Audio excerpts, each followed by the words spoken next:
Desde prensamercosur.org presentamos nuestro programa radio podcast Enlace Iberoamericano, con base en España y Portugal y con el resto de la comunidad iberoamericana en la Unión Europea. Tendremos puentes de comunicación e integración con personas y temas de nuestro interés. Radio Mercosur y su Enlace Iberoamericano, presentado desde España por Javier Pertierra, se emitirá los jueves en vivo y en directo. Enlace Iberoamericano, que comenzará a las 13 horas en Brasil, Argentina y Uruguay, 12 horas de Bolivia, Paraguay, Chile, Cuba y Venezuela, 11 horas de Colombia, Ecuador y Perú, 10 horas de México y Centroamérica, 18 horas de España. Escucha Enlace Iberoamericano en la radio y podcast Mercosur de www.prensamercosur.org. Muy buenas, querida audiencia, estimados escuchantes y también oyentes. Creo que hay una distinción entre el escuchante y el oyente, por lo menos aquí desde mi España, mi Españita plural, diversa. Y digo Españita, siempre quiero recordarlo en cualquier caso, como dices, mamita, por el tamaño territorial cuando hablamos del mundo iberoamericano y por lo tanto de el otro y las otras orillas. Hoy es un programa para mí muy importante porque tenemos a un gran hombre, al doctor don Rafael Ruiz Calatrava. Tenemos a una excelente persona. No lo conozco a fondo, pero por referencias creo que la calidad humana resalta a nuestro invitado. Y además es un hombre que ha dedicado su vida profesional y de otra índole a algo esencial en la calidad de vida de los trabajadores del mundo laboral. Él es un grandísimo experto, por no decir el mayor, un gran referente, por decir una butad. Él es un experto en algo que a mí me llama mucho y poderosamente la atención, que es la salud y la seguridad, o seguridad y salud en el trabajo. Y ha sido tanto su generosidad que me ha llamado la atención que ha conformado una fundación de seguridad y salud en el trabajo, que lleva su nombre, como no, don Rafael Ruiz Calatrava. Esa fundación de seguridad y salud en el trabajo, que se presentó cuando culminó la 25ª jornada de prevención de riesgos laborales y responsabilidad social, que me parece muy importante, tuvo lugar con una entrega de premios nacionales e internacionales de Prever, que habla de la prevención. Y creo que debe tomarse carta de naturaleza lo que representa las medidas de riesgos laborales y también, en paralelo, algo que no deja de ser un síntoma al malestar social, que es la informalidad. Que una cosa conlleva a lo otro y él me corregirá y podrá ver esa enorme vinculación. Creo que nuestros hermanos, allende los mares, tienen un grave problema de informalidad, de la micropyme, de los autónomos, como diríamos aquí, o de la pyme, y esa informalidad está íntimamente ligada al malestar que supone la seguridad y la salud laboral y por lo tanto también familiar, porque si el cabeza de familia tiene un accidente o ocurre algo, pues lo sufre no solo la sociedad sino la familia. Y estamos hablando, y termino, de un hombre que es el director de la Cátedra Universidad Empresa de la Agenda 2030. Es a su vez subdirector del Comité de la Cátedra Internacional de la Seguridad Social de Bucaramanga, Colombia. Es presidente vitalicio, obviamente, por la función y fundación de la Seguridad y Salud Laboral, que radica en Quito, en Ecuador. Por lo tanto, tiene una gran vinculación entre Europa, Hispanoamérica o Iberoamérica. Es también director de la Cátedra de Prevención de Riesgos Laborales de la Universidad de Córdoba. Director de programas de la Mutua de la Seguridad Social. Director general de consultoras como está el BBV, Albertis, Argentaria y Caja Postal. Y por supuesto fue un funcionario que ahora está en excedencia de la Dirección General de Telecomunicaciones, de Correos y Telégrafos, o sea, un excelente funcionario. Su formación es muy completa, señores, porque no solo une la licenciatura en Derecho, Ciencias del Trabajo, superior en Relaciones Industriales, graduado social, sino es doctor ingeniero industrial, curiosamente de la Escuela Superior de Ingeniería Industrial, y que tiene con sobresaliente cum laude, y tiene un apartado de área de renovables en la Escuela Politécnica. A su vez es doctor honoris causa en Derechos y Ciencias Sociales por la Universidad Internacional Abierta de Generalísimo Sebastián Francisco de Miranda de Venezuela, España, Brasil, etcétera. Tiene una gran visión, digamos, hispanoamericana, iberoamericana, en cualquier caso, de fraternal hermanamiento. Tiene una especialidad en prevención de riesgos laborales con la Universidad de Madrid, sobre todo en riesgos psicosociales y de ergonomía industrial, higiene, en fin. Estamos hablando a nuestros escuchantes de algo para mí importante, que además de ser auditor de prevención y perito judicial de prevención de riesgos laborales, es máster por el Tratado de Bolonia, y además tiene vinculaciones con el Vicerrectorado de Extensión Universitaria de Oviedo, en fin, un sinfín casi de vinculaciones. Por ejemplo, aquí leo que es director del cursos de expertos en prevenciones para las fuerzas de seguridad del Estado, Cuerpo Nacional de Policía y Guardia Civil. Hablamos de prevención de riesgos laborales en algo tan tremendamente delicado como son las fuerzas y cuerpos de seguridad del Estado. A su vez, fue director de 3 ediciones de la gestión de talento humano en la empresa y en Coimbra, Portugal, y también tiene otra gestión de lo mismo en ámbitos de lusofonía, o sea, de nuestros hermanos lusófonos, portugués, brasileño, etcétera. A su vez, y perdónenme que me extienda tanto, pero para que se den cuenta de la magnitud de la persona y el orgullo que tengo de estar aquí reunido con él, también es profesor diplomado de gestión de emergencias en Quito, ya saben ustedes la dificultad en Ecuador de emergencias de toda índole. Y, por supuesto, en reconocimientos profesionales, y yo creo que no quiero extenderme porque sé que de su humildad, que dice que le llaman profe o que le llamen Rafa los alumnos, y el encantado, como yo, Javi. En cualquier caso, pues tiene la encomienda o las condecoraciones más altas que se puede dar en la orden civil, como es la más importante y que solo puede haber 300 personas vivas con ella concedida, que es la docencia al sistema educativo, que es la de Alfonso X el Sabio. Es la mayor, digamos, condecoración de docencia. Y a su vez está distinguido con la cruz distinguida del Raimundo Peñaflor, que tiene la consideración de la mayor jerarquía y del ámbito judicial, presidente del Tribunal Superior de Justicia y tal. Él, obviamente, con esto tendría el tratamiento de no solo excelentísimo, sino, y perdónenme, ilustrísimo. Se le llama al excelentísimo, en este caso, como es director de una cátedra, pues se asimila a un catedrático, y que tienen aquí el tratamiento de excelentísimo, pero él prefiere que le llamemos profesor Rafael Calatrava, porque todos aquí tendemos a utilizar siempre el apellido que más, que más descuella, no descolla. En cualquier caso, profesor don Rafael Ruiz Calatrava no sabe el honor que tenemos para tratar aquí del tema que nos va a ocupar y que luego usted intercalará con todo su expertise o su conocimiento, que es la Fundación Rafael, Fundación de Seguridad y Salud en el Trabajo, don Rafael Ruiz Calatrava.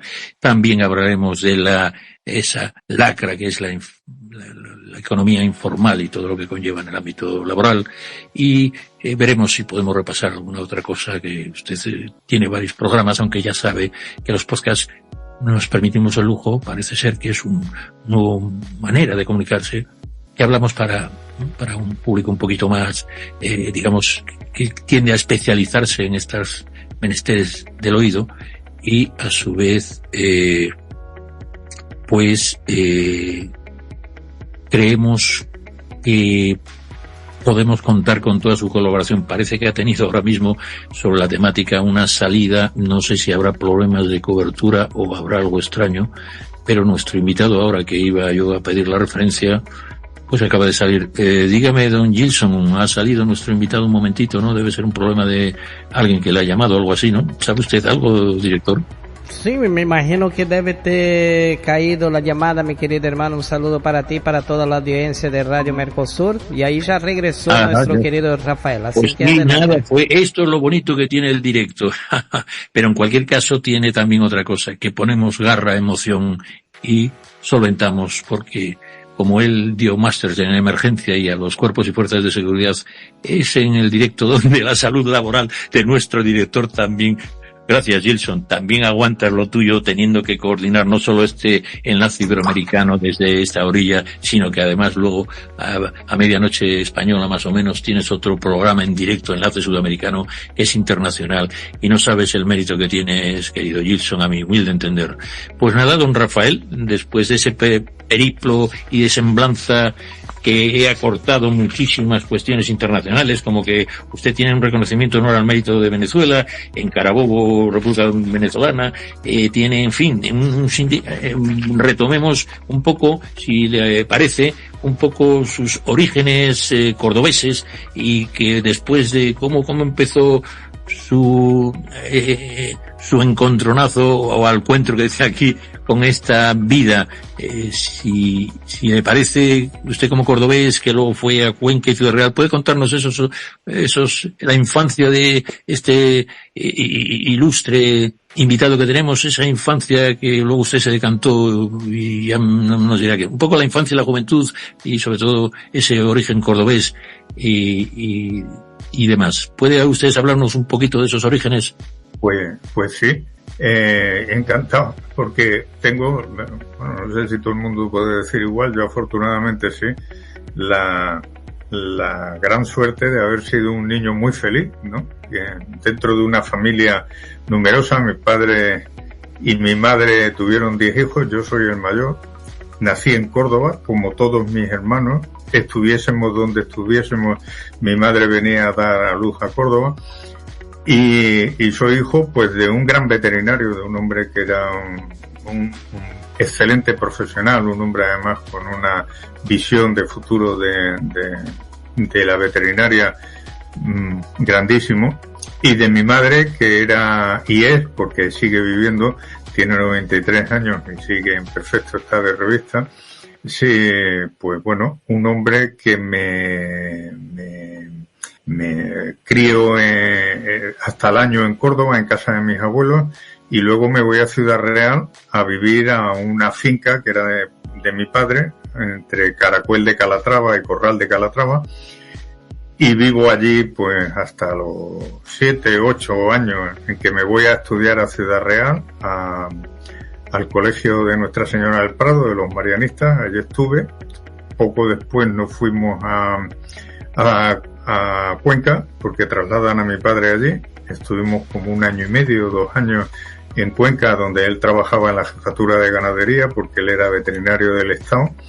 Estuvo allí en una misión, y cuando terminó la misión, pues por una serie de razones en las que intervino directamente mi madre, que quería vivir en Córdoba, pues nos venimos a vivir a Córdoba, y ya empiezo mi etapa cordobesa, que a mí me marca muchísimo. Yo soy un cordobés muy proactivo, estoy orgulloso de mi origen, de esta Córdoba, que es la única ciudad en el mundo que tiene 4 patrimonios de la humanidad de la UNESCO. Es una ciudad preciosa para vivir, con una gran personalidad romana y árabe. Córdoba, en la época del emperador Augusto, fue la segunda ciudad del Imperio Romano.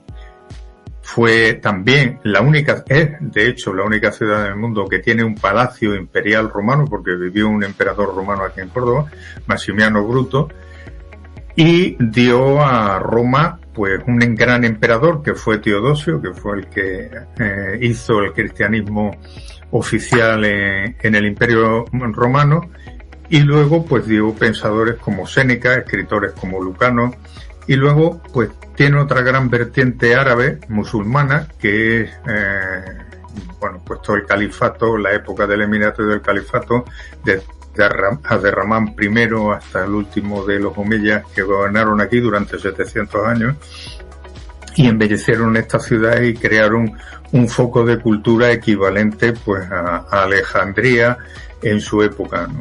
Con la mayor biblioteca del mundo. Y Córdoba es una ciudad que es un crisol de razas, de religiones. Siempre se han practicado las 3 grandes religiones monoteístas del mundo en esta ciudad, con una convivencia que siempre ha sido muy difícil, pero que aquí en Córdoba se daba de una forma natural. Convivió el judaísmo con el cristianismo y con el islam, y hoy en día pues somos una ciudad muy abierta, muy bonita, muy monumental, con el gran río de Córdoba, con el río Guadalquivir, y bueno, pues aquí ando yo con esta ciudad que García Lorca decía que era una ciudad para perderse. Efectivamente, Córdoba es una ciudad para pasear tranquilamente. Es una ciudad muy tranquila, donde se vive de una forma muy relajada, muy provinciana, y donde el deporte nacional de los cordobeses es ser senequista, es decir, irnos a una taberna y arreglar el mundo mientras nos tomamos un medio de vino de Montilla y la correspondiente tapa, ¿no? Es una vida, bueno, pues de mucho calado cultural. Yo a todo el mundo que me oye lo invito a venir a Córdoba, porque sé que cuando vienen a Córdoba se llevan una gran sorpresa y perciben este ambiente de esta ciudad, que es una ciudad cosmopolita y universal, que tuvo un papel fundamental en el descubrimiento. Aquí es a donde los católicos reciben a Cristóbal Colón. Aquí es donde tiene el debate con los teólogos en el Palacio de la Merced, de los Mercedarios, que es a donde pone su célebre huevo de Colón. Y por tanto es una ciudad que está cargada de historia, pases por donde pases y vayas por donde vayas, ¿no? Así es que sí, soy cordobés y estoy muy orgulloso de serlo, aunque esto no implica que no me sienta también manchego de Castilla-La Mancha, ni conquense, ni canario, porque estuve allí destinado 10 años de mi vida en correos, telégrafos y telecomunicaciones, y madrileño de adopción, porque allí he vivido 30 años. Cuando volví de Canarias, pues ya me afinqué en Madrid, donde estuve trabajando en la Dirección General de Telecomunicaciones, que se separó de correos de telégrafos. Luego pasé a trabajar en un organismo del Estado que era Caja Postal, que dependía del Ministerio de Transportes, igual que Correos y Telégrafos. Y luego se privatizó, pasé a la Corporación Bancaria de España, luego a Argentaria, luego nos fusionamos con el BBVA, y en todos estos sitios pues he hecho las cosas que sabía hacer, que por un lado eran las relaciones laborales, que es mi formación técnico-jurídica, y por otro lado pues la seguridad y salud en el trabajo, que siempre ha sido mi pasión, porque he considerado que no se puede trabajar bien, ni se puede trabajar de una forma adecuada si no tiene unas condiciones y un entorno de trabajo seguro y saludable. Y eso es fundamental en todos los trabajos, desde el trabajo de la mina al trabajo del espacio. Pues y bueno, excelente. Es una pequeña semblanza. Pues está fenomenal. Y yo le comentaba, ¿cuándo se vinculó con el mundo, digamos, de América Latina, o como quiera llamarlo, Hispanoamérica? Porque creo que fue a partir de su trabajo como director de área técnica de prevención del BBVA, o fue antes, o cómo fue esa enorme vinculación que usted tiene. Empiezo a hacer mis pinitos en Hispanoamérica porque a través del BBVA yo llevaba el departamento de formación del banco en materia de seguridad y salud en el trabajo, el departamento de emergencias y evacuación y el área técnica de prevención de riesgos laborales o de seguridad y salud en el trabajo, y además trabajaba como relaciones laborales. Yo tenía un trabajo como a mí me gustan, con muchos frentes, con muchos matices y con muchas historias, porque si no me aburro y pierdo el interés en estas historias, ¿no? Y bueno, pues ahí empiezo a tener contacto con la gente de Hispanoamérica. Yo sabía mucho de historia, de la historia hispanoamericana, porque me encanta la historia, soy un lector empedernido de historia, sobre todo de la historia militar, que que me gusta porque retrata las situaciones más extremas de la persona y te enseña a ver cuáles son realmente las calidades humanas que entran en liza, ¿no? Bueno, pues ahí entro en contacto primero con Panamá, que voy a hacer una jornada sobre seguridad y salud laboral en Ciudad de Panamá. Ahí conozco a una persona que para mí fue fundamental, a Enrique Medri, que era general de la policía de Perú, y iniciamos una fraternal amistad muy intensa y muy poderosa. Primero porque era una persona de mi estilo, muy dinámico, muy metido en todos los líos, y luego un ser entrañable. Me lleva a Perú, a Lima, a dar unas conferencias en las que interviene también la Policía Nacional de Perú, y vuelvo como 5 veces allí con Enrique y hacer varias cosas más, unos temas de seguridad vial para la policía. Luego tuvimos una serie de congresos con la medicina, con la Asociación Latinoamericana de Seguridad Ocupacional, y ya me meto de ojicos en América. Y allí cuando estoy, pues me escapo como puedo de los congresos y me voy a conocer Perú y me pateo pues toda la zona costera hasta Trujillo, veo la cultura de las huacas y todas estas historias. Luego bajo, me voy a Nazca, subo a Cusco, de ahí me voy al Machu Picchu, del Machu Picchu me voy con el tren, en vez de ir otra vez a Cusco, me voy a otro pueblo que tiene una vía terminal, atravieso en coche la cordillera y me enamoro como un tonto de Perú y de su gente y especialmente de Latinoamérica, porque en Panamá había hecho muy buenos amigos, sigo yendo a Panamá, y de pronto pues me invitan a asistir a una serie de congresos en Colombia, y cuando llego a Colombia pues tengo que decir que me quedo sorprendidísimo, porque yo no me podía imaginar la grandeza de ese país. Yo conocía a Perú, que es precioso y a mí me encanta, y la gente de Perú yo la adoro, pero llego a Venezuela y se me caen los palos del sombrajo. Yo meto a Venezuela, a Colombia, y se me caen los pelos del sombrajo. Igual me pasó con Venezuela, y me pasó exactamente igual con Ecuador.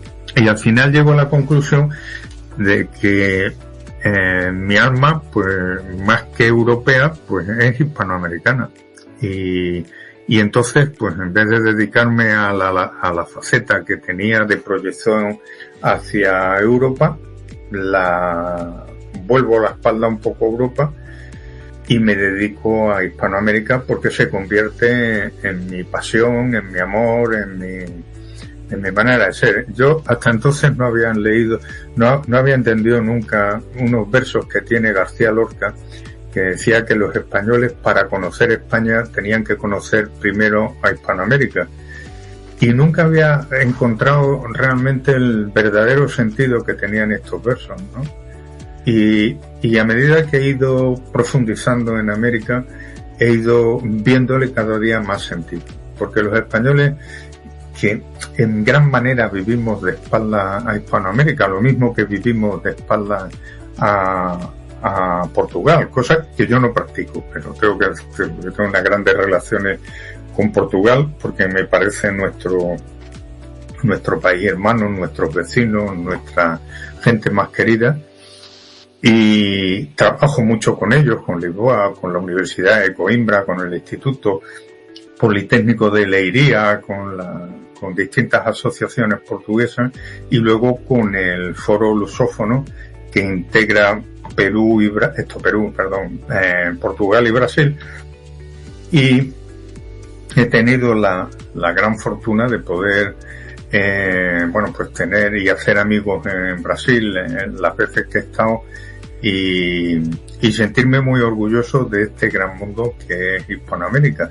Y la pena es que hoy en día pues no se conozca mucho en Europa no se conoce mucho la idiosincrasia del hispanoamericano, y bueno, y por temas que no vienen ahora al caso, de temas políticos y demás, pues la gente, yo creo que tenemos en ocasiones conceptos divergentes, pero es más por falta de conocimiento que por otra razón.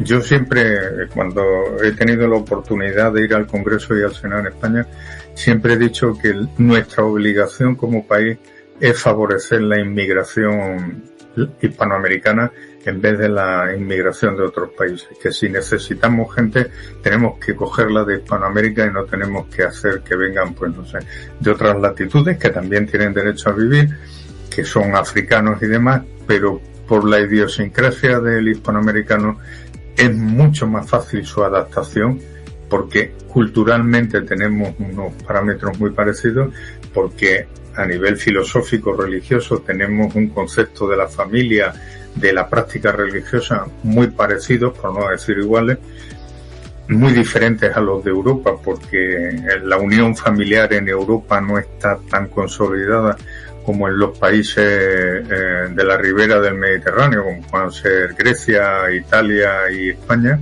y Portugal, y porque es muchísimo más fácil, porque tenemos un bien común que es magnífico, que es el idioma que hablamos, que nos permite comunicarnos y entendernos con más facilidad que con las personas de otros orígenes, ¿no?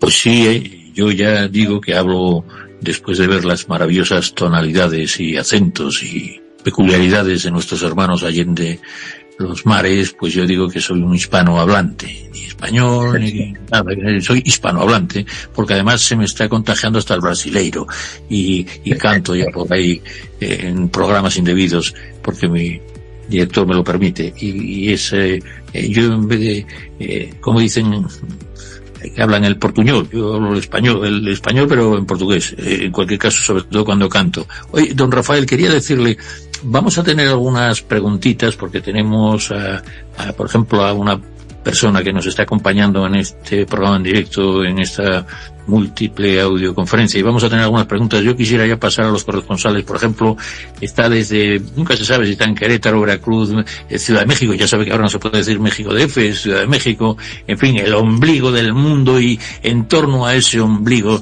siempre está con su bonomía,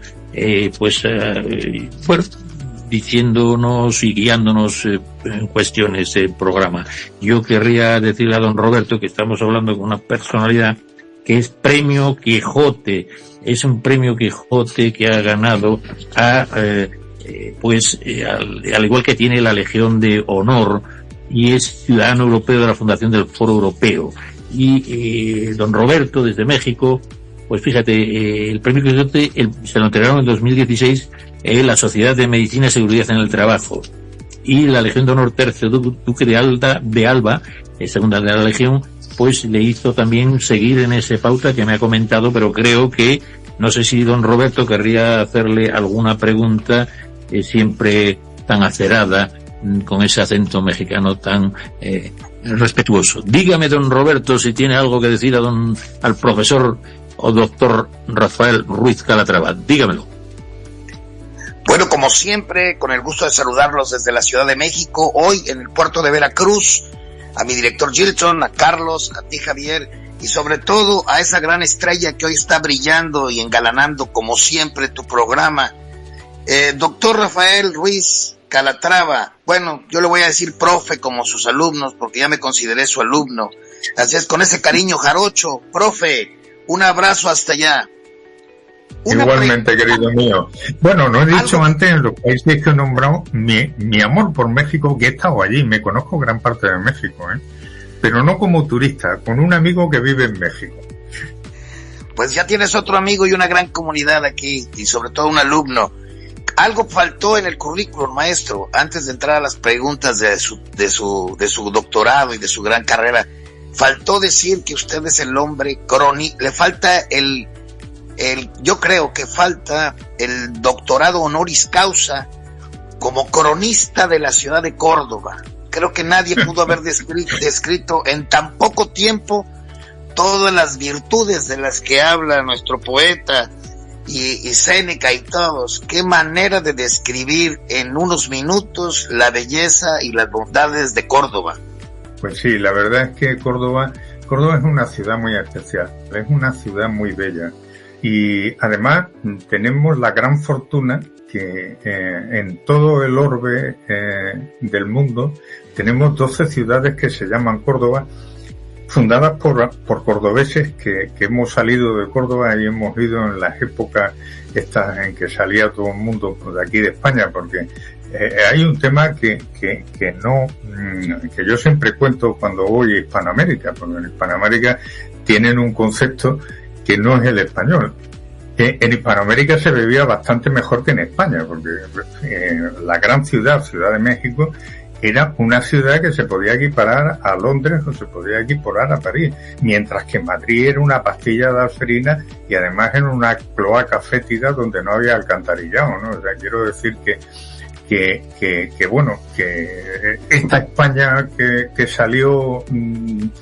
salió al mundo, pues resulta que salió al mundo entre otras cosas porque si hacemos un análisis histórico coincide con el siglo XVI, que es el siglo de oro de la literatura española, que si veis la literatura española está hecha de la picaresca, el hambre, las pestes y las muchísimas calamidades que teníamos en nuestro país, ¿no? Y si teníamos pocas ya de orden natural, pues además teníamos una institución que se llamaba la Inquisición, que se dedicaba a amargarnos la vida a todos los españoles que vivíamos por aquí. Afortunadamente, gracias a la católica y a sus leyes de India, la Inquisición en América solamente tuvo 24 actuaciones en 4 siglos, de lo cual yo me alegro mucho por todos los hispanoamericanos.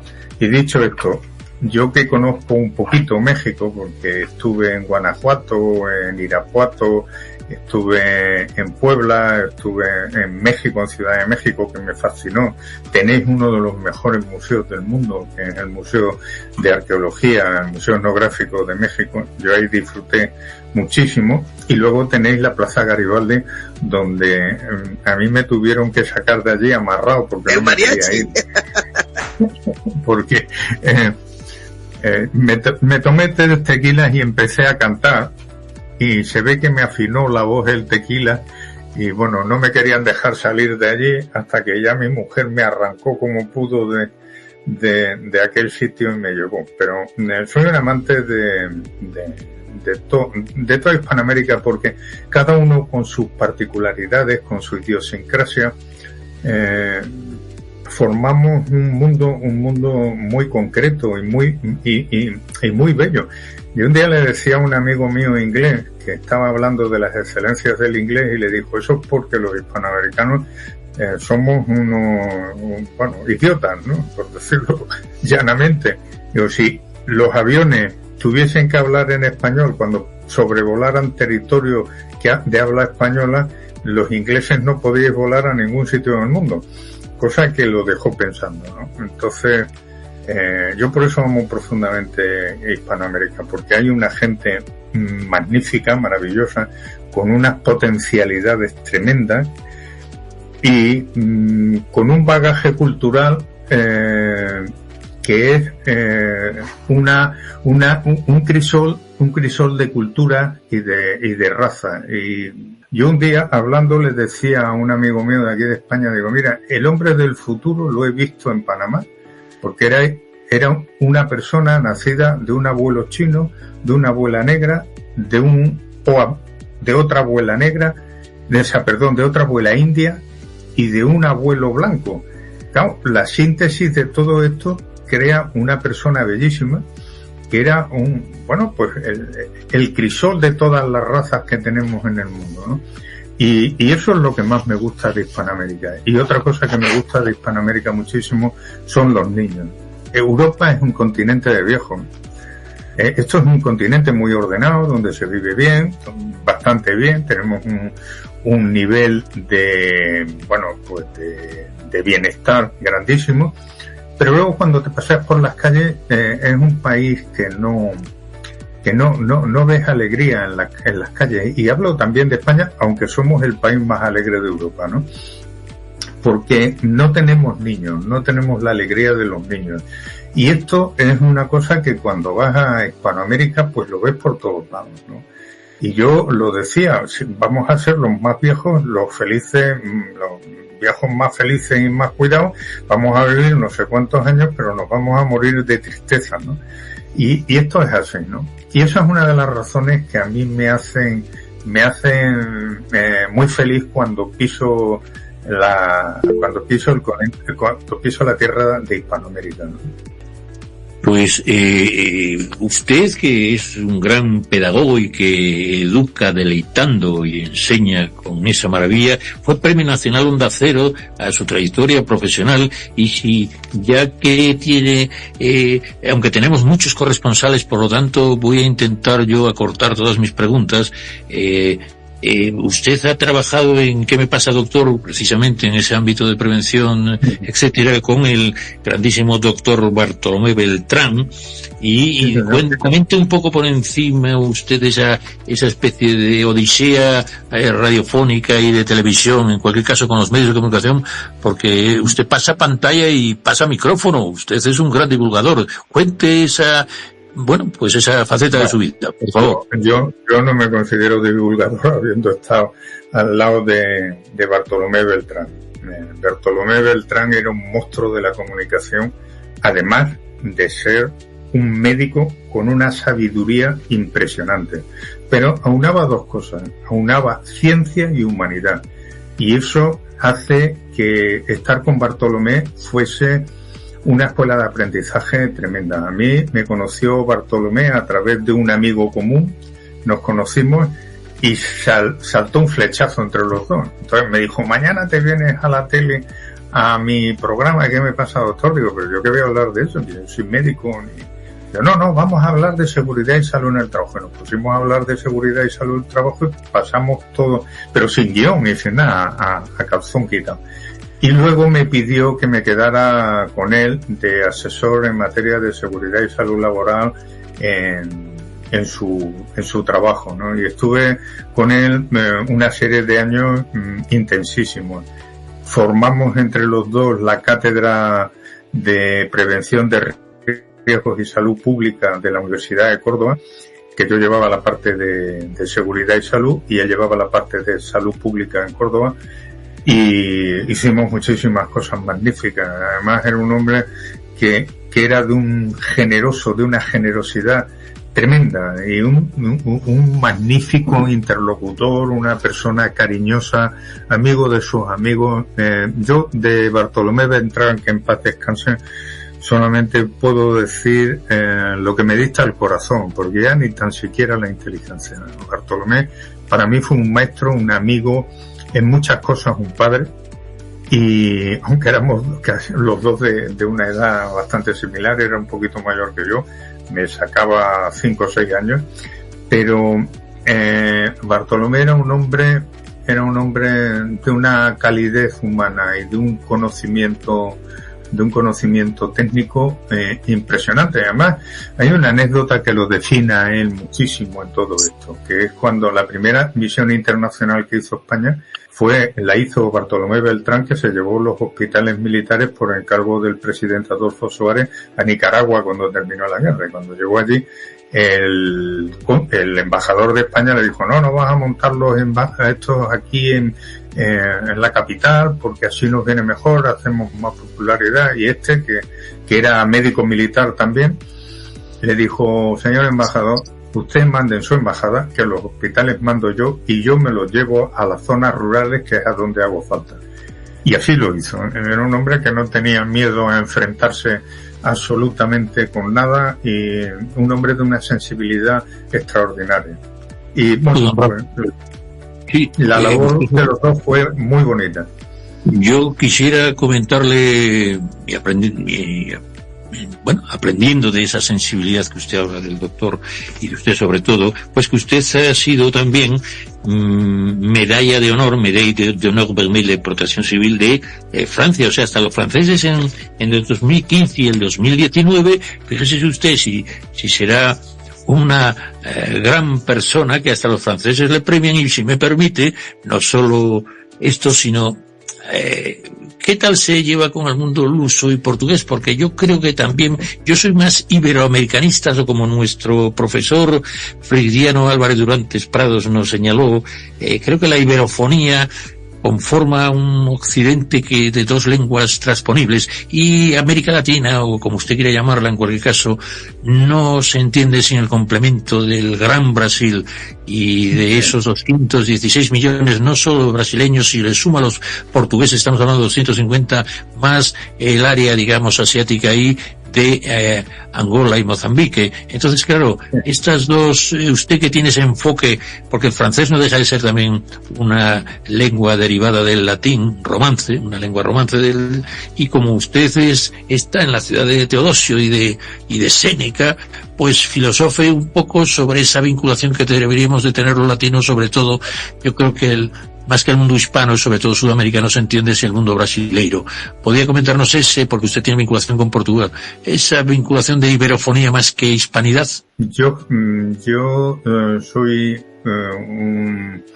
un fiel defensor de Portugal y un enamorado de Portugal. Portugal es un país precioso, que tiene una gente maravillosa y que tiene una literatura impresionante. España, por una serie de razones históricas, de enfrentamientos, pues ha pasado por épocas de amor y dulzura con Portugal. De hecho, pues Carlos V y Felipe II fueron reyes de Portugal también. Y luego por unas épocas de odio tremendas, que tienen más que ver con la élite política que con la gente, normal y corriente, ¿no? Y yo la verdad es que como casi todos los españoles, pues vivía de espaldas a Portugal, hasta que un día, pues mi mujer, estábamos visitando la zona de Galicia, veníamos de Asturias, pues yo he estado trabajando mucho tiempo en Asturias, durante 12 años estuve dirigiendo los cursos de salvamento marítimo en Beranes, allá al lado de Gijón. Luego estuve también en la Universidad de Oviedo, en el Campus del Cristo, dando clases en relaciones laborales y haciendo los primeros máster que se hicieron de seguridad y salud en el trabajo en Asturias. Y no puedo dejar de nombrarlo, porque si lo dejara de nombrar, tendría una omisión imperdonable. Yo tuve un gran mentor, un gran protector y un gran amigo, que sigue estando ahí, que era don Jaime Alberti Nieto, que era catedrático de Derecho del Trabajo, además era director de la Escuela de Relaciones Laborales de la Universidad de Oviedo, y a mí me dio la oportunidad de desarrollar en la Universidad de Oviedo los primeros másteres que se hicieron en España de seguridad y salud en el trabajo. Y posteriormente en Salvamento Marítimo Español dirigí 4 proyectos europeos, el proyecto Fénix, el proyecto ADA, el proyecto Perseo, por donde pasaron más de 3.500 capitanes y primeros oficiales de la Marina Mercante Europea, y eso me vinculó mucho con esa zona. Entonces, pues, una de las veces que subimos mi mujer y yo a Asturias, que subimos bastante a menudo, nos fuimos a Galicia a conocer la zona de Galicia, y ya que estábamos allí, en aquella zona, me dijo mi mujer, dice, oye, en vez de ir a Córdoba pasando por Benavente y tal, ¿por qué no cortamos por Portugal y vemos aquello? Y yo llegué, pues eso, a Coimbra, luego estuve en Oporto, luego en Lisboa, y un viaje que tenía que haber durado pues prácticamente 2-3 días como mucho, pues duró más de un mes. Y conocí una dimensión en Portugal que yo dije, pero bueno, los españoles estamos tontos, ¿a dónde estamos mirando, no? Estamos viviendo de espaldas a Portugal, que eso también, dicho sea de paso, muy propio de los vecinos, ¿no? Y bueno, y de ahí pues tuve la oportunidad de saltar a Brasil, y primero fue como turista y luego ya fui como profesional con la gente de seguridad y salud en el trabajo. Me dieron un premio en Brasil que la encomienda de la Asociación de los Profesionales de Seguridad y Salud en el Trabajo, y la verdad es que yo les estoy muy agradecido porque me ha permitido 2 cosas: aprender y luego me ha permitido conocer un país que, bueno, yo no sé cómo definirlo, que es un gigante, ¿no? Un gigante con todas sus grandezas y todos sus defectos, pero un país que merece la pena trabajar por él para hacerlo todavía más grande de lo que es, ¿no? Pues tenemos aquí con nosotros a otro país que usted tiene grandes vinculaciones, y voy a ceder la palabra a una colombiana de la zona de Cali, que además está cerca y promueve mucho el Valle del Cauca, que la gobernadora está haciendo una buena política para que todo este ámbito de Calima, de Darién y todos los indios Calima y los, vamos, cuando digo esto estoy hablando de poblaciones originarias también, pero en cualquier caso creo que Paola va a intervenir con ese acento tan maravilloso colombiano. Tenemos también a Pablo Castañeda y también tendremos a otro colombiano de Bogotá, Carlos Castañeda, y tenemos a nuestro Hernán bonaerense, y tenemos más gente. Por lo tanto, estamos adentrándonos ya en el Ecuador del programa. Gracias, don Rafael. Y me permito también decirle a Paola que estamos hablando con un académico correspondiente de ámbito foráneo, de la Academia Nacional de Historia de Ecuador, o un señor que también nos hablarán desde Guayaquil. A ver si podemos meter a todos.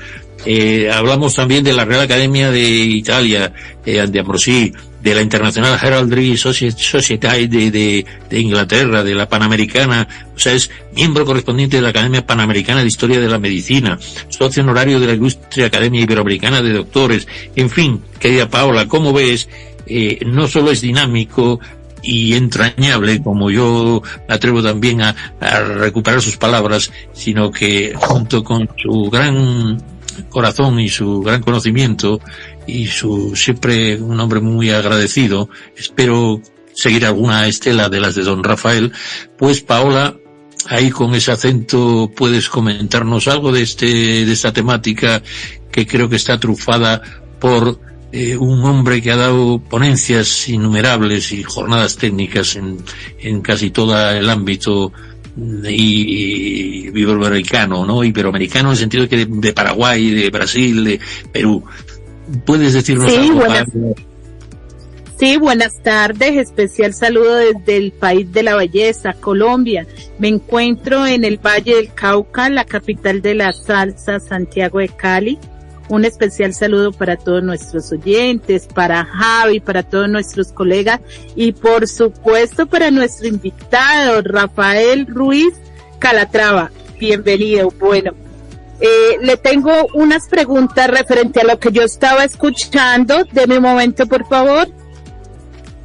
No te pregunto, Rafael, que también tenemos la zona de Bogotá. Tú eso me parece que donde radica la fundación, que igual tenemos que hacer otro programa más dedicado al tema de la economía informal y tal, donde radica la fundación. ¿Puedes recordar a nuestros escuchantes dónde es?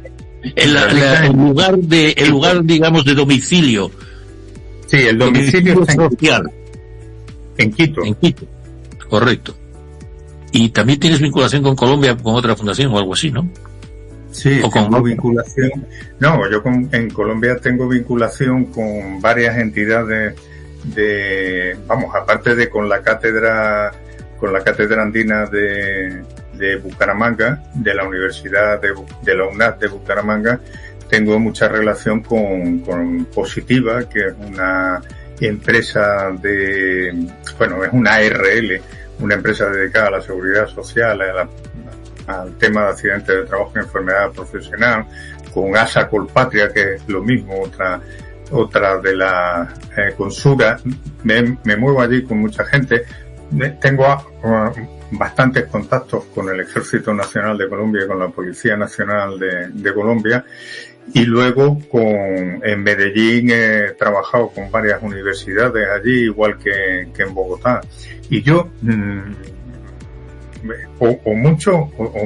mucho me hierro, pero yo creo que Paola Andrés Castañeda es una de las personas que tengo el honor de conocer de allí, de Colombia. Y bueno, o hay otra persona que se llama igual que ella. De pronto, yo creo que nos encontramos en Ecuador, en Guayaquil o en Quito, Cuenca, Ecuador también. Sí. De pronto has estado allí, ¿cierto? Dictando conferencias. Sí. Sí, yo sé que te conozco porque cuando he visto aparecer la foto digo, puntra, la conozco. Pero lo que no me acuerdo es de dónde. Pero bueno, no tiene más importancia. Es un feliz encuentro. Bueno, sí. Tengo la siguiente pregunta. En términos de normativa y cultura preventiva, ¿qué diferencias observa entre los distintos países de Iberoamérica y qué buenas prácticas podrían servir como modelo en la región? Cuéntanos. Sí. Mira, entre lo que es la cultura europea y lo que podríamos llamar la cultura iberoamericana en materia de seguridad y salud en el trabajo hay una gran diferencia. Y la diferencia es que toda Europa está unificada por una directiva marco en materia de seguridad y salud laboral, y esa directiva está trasladada a todos los países que tienen la misma normativa jurídica. ¿Qué ocurre? Pues que al tener esa normativa jurídica a nivel de todo el continente europeo, los estándares que se crean y tener además una agencia a nivel europeo que controla la seguridad y salud en el trabajo, los desarrollos que se hacen son homogéneos en todos los países, de tal manera que lo que se está haciendo es elevando el nivel de la cultura preventiva de los países que tienen menos cultura hacia la cultura preventiva de los países que tenían un desarrollo mucho mayor, como puedan ser Alemania, o como puedan ser Suecia o Dinamarca. Los países latinos, a pesar de que la directiva europea está planteada por España, que es un país latino, el desarrollo en la empresa había sido mucho más bajo, porque mientras que ellos tenían normativas con rango de ley, en España lo que teníamos era una normativa con el mínimo rango legal, que era una ordenanza, y esa ordenanza pues no la cumplía absolutamente nadie. Al salir la directiva y homogeneizar la cultura preventiva en todos los países, se ha creado una necesidad de equiparar todos los niveles preventivos en todos los países de Europa, y ahora ya estamos casi a la par, ¿no? Porque hemos tenido un desarrollo muy importante en todo este tiempo que ya España lleva dentro de la Unión Europea, ¿no? Con lo cual, la gran diferencia que hay es que en en Hispanoamérica, cada país tiene su propia normativa. Muchas veces, si haces un estudio comparado de la legislación de unos países y otros, aunque tienen algunos fondos comunes, están bastante alejados unos de otros. Hay incluso países como, por ejemplo, Ecuador, que no tiene todavía una ley de prevención de riesgos laborales, que hace que tengan una serie de desarrollo todavía sin mucho nivel, y que a los profesionales de la seguridad y salud en el trabajo le cueste Dios y ayuda pues tener un control de esa normativa que está dispersa por varios ministerios y por varias historias. Entonces, la gran diferencia que hay es esa, ¿no? ¿Qué ocurre? Paola. Gracias, profe. Muy clara. No, pero escucha que hay un factor que a Colombia, a Ecuador, a Perú, a la zona de los países andinos le afecta, porque el Tribunal de Justicia andino está haciendo esa unificación en materia de sentencias que obligan a todos los países de la comunidad andina a ir a aplicar las sentencias de forma obligatoria que ellos dan, con lo cual se está haciendo un entramado de homogeneización entre todos los países del área andina. Y eso es un tema importantísimo, que yo lo pongo en valor, porque además la Corte Andina hace un papel extraordinario, y la comunidad andina hace un papel extraordinario. De hecho, este año en los premios Prever que celebramos en España hay dos ponentes que son de la comunidad andina, que son una peruana que está en la Secretaría de Inmigración, Seguridad Social y Salud Laboral, y el que era hasta hace poco presidente del Tribunal de Justicia de la Comunidad Andina, que es un ecuatoriano, Íñigo Salvador, al que yo me honro diciendo que es amigo mío, porque lo es, porque le tengo un gran aprecio como persona y como jurista. Pues excelente. Antes de pasar a nuestro director la palabra, tenemos, me permites, Paola, luego los que vamos a pasar un poco la palabra y luego ahondamos en la segunda pregunta. Mire, tenemos ahora... Adelante, sí, muy amable. Mire, a don Hernán Sabater de Bonaerense, y como vamos ya a adentrarnos en el programa y todavía tenemos mucha materia, hay mucha plancha con usted, es una maravilla, vamos a tener que repetir esto porque de verdad usted como gran reconocedor de estos ámbitos, vamos a ver si hacemos una pequeña tertulia con gente tan sabia, casi senequista como usted, ¿no? De Séneca, quiero yo que el término es relativamente apropiado. El Séneca nuestro, yo creo que también he sentido un flechazo como como usted con el doctor Beltrán, don Rafael. Solo decirle que tenemos aquí, don Hernán, rápidamente alguna pregunta que vaya referido al tema. Dígame, don Hernán. Muy buenas tardes, un saludo desde Buenos Aires. Mi pregunta es la siguiente. Los premios Prever son un referente en la prevención de riesgos laborales. ¿Qué criterios utilizan para seleccionar los galardonados y qué impacto han tenido en la promoción de una cultura preventiva en la región? Pues bueno, me parece muy propicia porque ese es un tema que estamos dejando, que no hemos abordado. Dígame, don Rafael. Pues me alegro que me hagas esa pregunta, porque los premios Prever son como mis hijos, ¿no?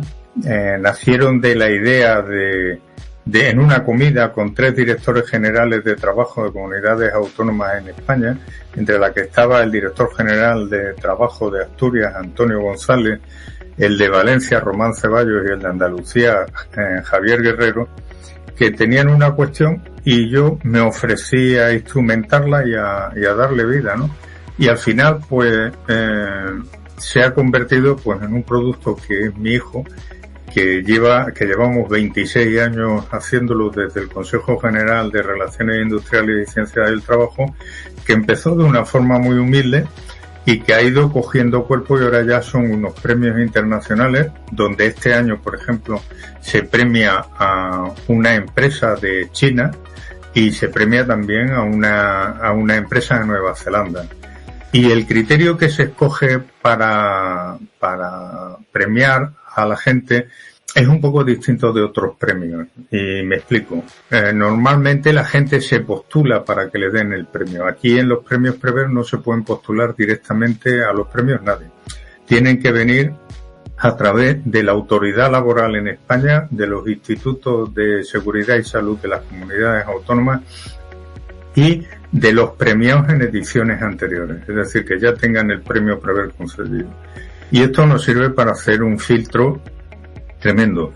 Luego, todas las empresas y todas las personas que son premiadas, porque hay empresas a nivel de empresas y organismos y empresas individuales, pasan a un estudio de la Inspección de Trabajo que decide si tienen una trayectoria ejemplar o no tienen una trayectoria ejemplar. Eso lo define si tienen sanciones en materia de seguridad y salud en el trabajo o no. Y luego lo que se busca en los expedientes de todos ellos que presentan, pues son la excelencia en el desempeño de su trabajo en el ámbito de actuación que tengan. Por tanto, son premios a la excelencia en materia de seguridad y salud laboral. Y hoy en día, pues... Dime. Sí, pues seguimos con nuestros corresponsales y como tiene mucha vinculación usted con Quito, con Ecuador, pues tenemos aquí a la embajadora de la palabra desde la perla del Pacífico ecuatoriano y en general Guayaquil, que probablemente usted conocerá. En cualquier caso, vamos a hablar con la poetisa y emprendedora y una gran defensora de los derechos de la mujer en Guayaquil. Dígame, doña Roma Moreira, dígame, embajadora de la palabra reconocida hasta en Madrid. Dígame, doña Roma, a ver, ¿qué comenta usted de este campo? Buenas tardes, buenas noches. Bueno, desde Guayaquil, Ecuador, los saluda Roma Moreira. Bienvenidos a Enlace Iberoamericano. Saludos a nuestros corresponsales, a allí son nuestro director, a Javier Pertierra. Bienvenido también a nuestro invitado, el doctor Rafael Ruiz. Y una de mis preguntas es, ¿qué papel juegan la educación y la formación en prevenir accidentes laborales? Y otra de las preguntas que me encantaría que nos pueda contestar e informar, ¿cree que se está haciendo lo suficiente en estas instituciones educativas para inculcar una cultura de seguridad? Bueno, muchísimas gracias y bienvenido, doctor. Buenas tardes. Encantado de saludarte y decirte que tengo el gran placer de conocer Guayaquil y de haber impartido docencia en dos de vuestras universidades, en la Universidad del Espíritu Santo y en la Universidad Técnica de Guayaquil, que bueno, tuve allí un congreso y tal. Bueno, volviendo a la pregunta que me hace, y Guayaquil, dicho sea de paso, a mí me encanta. Aunque, bueno, hay ciertas limitaciones para desplazarse por allí, pero bueno, a mí de todas maneras me encanta. Miren, la última barrera que hay entre el cuerpo de una persona y un riesgo o un peligro es su nivel de formación. Lo único que evita un accidente es el nivel de formación y de capacitación que tiene el trabajador. ¿Y qué es lo que se hace? Pues se hace muy poco.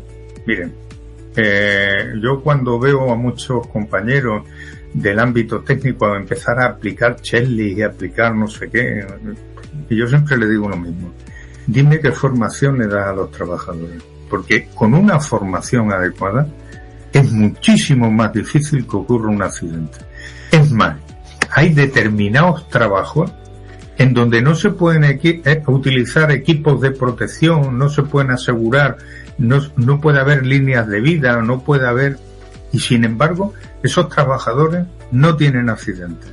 ¿Por qué no tienen accidentes? Porque tienen un nivel de formación lo suficientemente importante para tener una cultura preventiva que es la que hace que no tengan accidentes. Y esto es una historia que yo llevo como San Juan Evangelista predicando en el desierto desde hace muchísimo tiempo. Tuve una época de mi vida que fue muy feliz porque en la Junta de Andalucía en España se creó una asignatura transversal en los colegios, en primaria, en secundaria y en el bachillerato.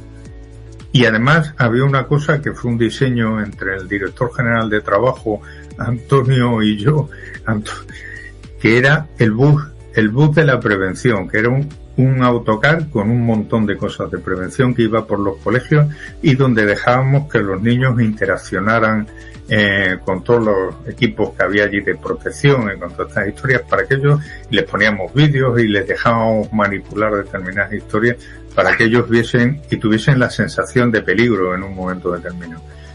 Bueno, pues eso se erradicó, como tantas asignaturas se han modificado en el plan de estudios de España y que se ha perdido gran parte de los estudios de historia, de filosofía, de historia del arte y demás para ir a otra serie de asignaturas con las que yo como docente desde luego no estoy de acuerdo, porque perder del currículo académico el latín, el griego, la historia del arte, la historia, la geografía, además, tienen graves efectos, pues el mismo efecto tiene el no dar en los colegios desde niños la seguridad y salud en el trabajo. Porque tiene un efecto catalizador y tiene un efecto preventivo impresionante. Cuando un niño, que aquí en España es obligatorio, la seguridad vial en los colegios, los niños tienen menos accidentes porque ellos desde chicos interiorizan qué es el riesgo y cómo tienen que actuar para no sufrir riesgo.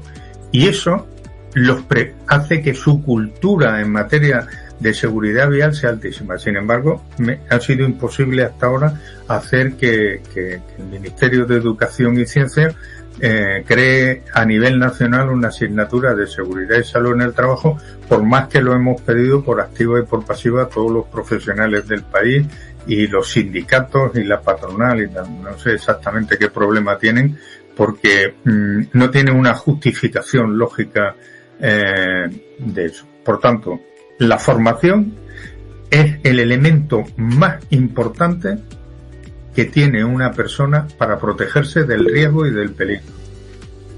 Pues quería comentarle que me parece excelente lo que dice, pero creo que se nos está quedando en el tintero digital, que digo yo a veces, y antes de que intervengan Carlos Castañeda y nuestro Gilson, en fin, a ver si podemos dar la palabra a todos.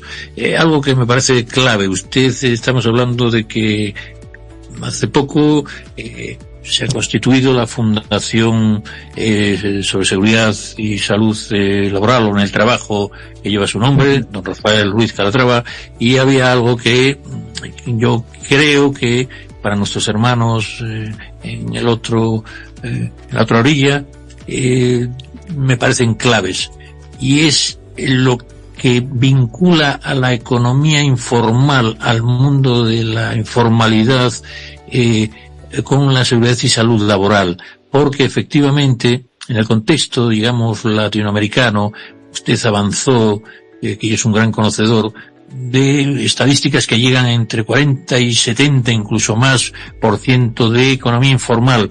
Para que nuestros oyentes lo conozcan, la informalidad pues es que no están dados de alta en ningún tipo de ámbito, digamos, jurídico ni de personalidades. Hablo de las micropymes, empresas y tal, y que además, claro, eso no les deja acceso a la financiación porque, claro, no tienen, pues, llamémosle el apoyo cuando no tienen una personalidad jurídica en sus empresas o sus ámbitos laborales. A su vez, produce, pues, esas economías de escala familiar que no hay manera, digamos, de que sigan los ámbitos fiscales, y lo que haría que se favorecería mucho. Y yo quería que hiciera un somero análisis, ya digo, antes de pasar a alguna otra palabra de preguntas, lo que supone la economía informal en este ámbito, y en las normativas de esto que hablamos de prevención, porque de nada sirve que, claro, si se vive uno en la informalidad, o llamemos irregularidad o ilegalidad en el sentido jurídico empresarial del término, se nos cayó también el tintero que usted es, obviamente, de la Universidad y Empresa, del Instituto de Universidad y Empresa, además de que de la Universidad a Distancia. En fin, como su currículum está amplio, hasta creo que se me había quedado también olvidado que es de la Real Academia de Jurisprudencia y Legislación de España y también de la de Extremadura. Pero para que nuestra audiencia sepa, creo que esto que es la economía informal, puede usted definirlos, y luego tal vez esas faltas de oportunidades que representa, y el no estar, digamos, formalmente constituidos, y todo lo que lleva en el ámbito empresarial, laboral, financiero, y todo lo que lleva todo este aspecto de falta de incentivos para la formalización. Repito, pues, y perdóneme el alargar la pregunta, es un poco cuáles son las causas, y defíname la economía informal, y cuáles son, cree usted, las posibilidades de evitar eso a nuestros hermanos que llegan aquí, digamos, a economías, y puede hablar usted de estadística, más del 50%. Yo voy a empezar un poco por atrás, decirte que la fundación que lleva mi nombre, no tengo yo el mérito de que lo lleve, porque lo único que he hecho ha sido ponerlo, a petición de dos amigos míos de Ecuador, Clever Parra y Milion Rivadeneira, que me llamaron un día y me dijeron: Rafa, siempre estás hablando de que hay que hacer cosas de estas, venga, vamos a hacerlas. Y le dije: venga, pues contar conmigo que tiramos para adelante. Y me dijeron: te vamos a pedir permiso para ponerle el nombre a la fundación. Y la verdad es que me partieron por el eje, porque me dio un pudor grandísimo. Pero luego hablaron con mi mujer, y mi mujer ya me convenció, como no puede ser de otra manera, porque tiene recursos más que sobrados para convencerme, ¿no? Pero en fin, volviendo al tema de la economía informal, hay un tema que es ver qué es la economía informal. Y cuando la gente habla de economía informal, a mí me hace mucha gracia, porque se utiliza un eufemismo que es, bueno, como casi todo el lenguaje hispanoamericano, suavizador del término. Hay que decirlo con todas las palabras, es la economía sumergida, es la gente que trabaja, que produce, pero que no tiene ninguno de los beneficios que otorga la economía normal y corriente, la economía no sumergida. Es decir, son personas que están produciendo, pero que están produciendo en unas condiciones precarias en cuanto a los locales de trabajo, en cuanto a los sueldos que perciben, y además no tienen la cobertura de la seguridad social y mucho menos de la cultura preventiva y de la seguridad y salud en el trabajo. Por tanto, son personas que no están aseguradas, que no están generando ningún tipo de derecho, que sí están creando bienestar para el país, porque esa economía informal crea un Producto Interior Bruto que se suma a la economía del país y que luego produce es un bálsamo también. ¿Por qué? Porque si la economía del país está creciendo, es decir, se está desarrollando, la economía informal va bajando, pero si la economía del país se está reduciendo, la economía informal está subiendo, está creciendo. Y esto tiene un efecto, pues, que hace que los estados no tengan que dar los correspondientes subsidios de desempleo, ni tengan que cubrir las necesidades de recuperación que puedan tener las personas. Y esto a mí me parece que contraviene de forma palmaria la declaración de la Organización Internacional del Trabajo relativa a los principios y derechos fundamentales en el trabajo. Tengamos en cuenta que la declaración de la OIT, que es relativa a estos derechos fundamentales en el trabajo, tuvo una modificación hace 2 años, por la cual a los 4 puntos que ya existían históricamente de la libertad de asociación y la libertad sindical, de la eliminación de todas las formas de trabajo forzoso obligatorio, de la abolición efectiva del trabajo infantil, cosa que en estas economías sumergidas tampoco ocurre, de la eliminación de la discriminación en materia de empleo y ocupación, cosa que tampoco ocurre, pero el 5º principio es que brilla por su ausencia totalmente, que es el entorno de trabajo seguro y saludable. Bueno, ¿y por qué no se regula esto por los gobiernos? Pues a mí me gustaría saber realmente el por qué, porque esto, desde el punto de vista de los gobiernos, la economía informal es un círculo vicioso. Como no pueden cobrarle impuestos al sector informal, el gobierno no tiene capacidad para superar los obstáculos que se le plantean en modo de financiación y de servicios públicos.